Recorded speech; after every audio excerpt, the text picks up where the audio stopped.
Hi, നിങ്ങൾക്ക് ഇത്തിരി കുഞ്ഞൻ ചെടിയെ പരിചയമുണ്ടോ? ഇതാണ് എയർ പ്ലാന്റ്സ്. തിലാൻസിയ എന്ന് പറയും. ഇതിന് പൂക്കളുണ്ടാകും എന്ന് പറഞ്ഞാൽ നിങ്ങൾക്ക് വിശ്വസിക്കാൻ പറ്റുമോ? ഇതൊരു പൂക്കൾ പിടിക്കുന്ന ചെടിയാണ്. ഇതിപ്പോൾ ഞാൻ എൻ്റെ ഒരു ഓർക്കിഡ് ചട്ടിക്കാണ് നട്ടിരിക്കുന്നത്. സത്യത്തിൽ ഇതെങ്ങനെയൊന്നും നടേണ്ട കാര്യമില്ല കേട്ടോ. അത് ഒരു കുഞ്ഞൊരു ചട്ടിയിൽ ഇടുകയോ അല്ലെങ്കിൽ വെറുതെ ഒരു നൂലിൽ കോർത്ത് തൂക്കിയിടുകയോ ചെയ്താൽ മതി. ഇത് നൂലിൽ കോർത്ത് ഇട്ടാൽ ഡെയിലി നനച്ചാൽ മതി. ഡയറക്റ്റ് സൺലൈറ്റ് ഒന്നും വേണ്ട. ഡിസംബർ മാസത്തിലാണ് ഇത് പൂവിടുന്നത്. നല്ല രസമാണ്. പല പല പല കളേഴ്സിലുള്ള പൂക്കളുണ്ട്. ദാ നിങ്ങൾ നോക്കിക്കേ, എൻ്റെ ഈ ചെടി പൂത്തിരിക്കുന്നത് കണ്ടോ? ഈ പൂ എത്ര ദിവസം നിൽക്കുമെന്നൊന്നും എനിക്കറിയില്ല.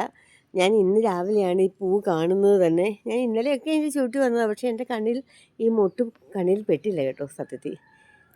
ഇത് ഞാൻ 2 പ്ലാന്റ് ഉണ്ട്. അതിലൊരു പ്ലാന്റ് വലിയ പ്ലാന്റാണിത്. ഇത് കഴിഞ്ഞ വർഷം പൂക്കുമെന്ന് പ്രതീക്ഷിച്ചു, പക്ഷേ അത് പൂത്തില്ല. ഈ വർഷമാണ് അത് പൂത്തത്. നോക്കി, ഈ കുഞ്ഞു സ്ഥലത്തുനിന്ന് ഇത്രയും നല്ലൊരു പൂ വരുമെന്ന് നമുക്കൊരു പ്രതീക്ഷയില്ലല്ലേ. ഇപ്പോൾ ഈ പൂവില്ലെങ്കിൽ പോലും ഈ പ്ലാന്റ് നല്ല രസമാണ് കാണാൻ. നോക്കിയേ, കണ്ടോ? പൂക്കളൊക്കെ പിടിക്കുമ്പോഴാണ് അത് പൂക്കുമെന്ന് നമ്മൾ മനസ്സിലാക്കുന്നത് തന്നെ. ഇത് നൂലിൽ ഇങ്ങനെ കെട്ടി തൂക്കിയിട്ടിട്ട് രാവിലെ വൈകിട്ടും ഒക്കെ വെള്ളം സ്പ്രേ ചെയ്താൽ മതി.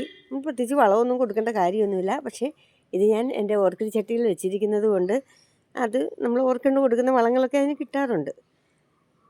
എൻ്റെ വാട്ടറിങ് ഒന്നും കറക്റ്റ് അല്ലെന്ന് വെച്ച് പേടിച്ചാണ്. എൻ്റെ ഒരു ചെടി അങ്ങ് നശിച്ചു പോയായിരുന്നു, ഉണങ്ങിപ്പോയായിരുന്നു.